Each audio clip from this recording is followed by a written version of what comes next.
welcome to Business Standard's afternoon news update. First, the top headlines. Rupee breaches 65 per dollar despite RBI intervention. Anil Ambani appears in CBI special court in 2G case, and Supreme Court to take final call on Hindustan Zinc sale. Now the news in detail. The rupee breached the psychological 65 a dollar level in early trade today after the Federal Reserve minutes hinted that the US may start tapering its stimulus as early as next month.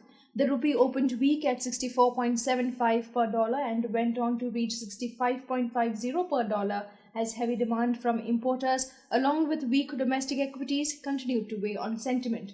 The currency's slide continued as the government is yet to come up with any concrete measures to encourage inflows. Anil Ambani today appeared in CBI special court as a witness in the 2G spectrum case. Yesterday, the Supreme Court refused to pass any order on a petition seeking a stay on trial court summons to him.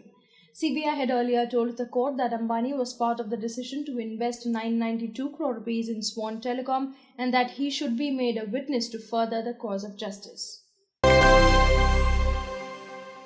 Even as the Attorney General of India has suggested that the central government should auction its stake in Hindustan Zinc and Balco to the highest bidder, corporate lawyers say the final decision will be taken by the Supreme Court as the matter is still pending with it.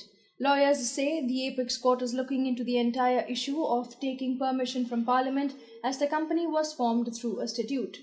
The Supreme Court had earlier stated the disinvestment of some petroleum companies in 2003 as they were formed through a statute and required Parliament approval to become eligible for disinvestment. That is all in the update for now. Thank you and join us again in the evening for more news.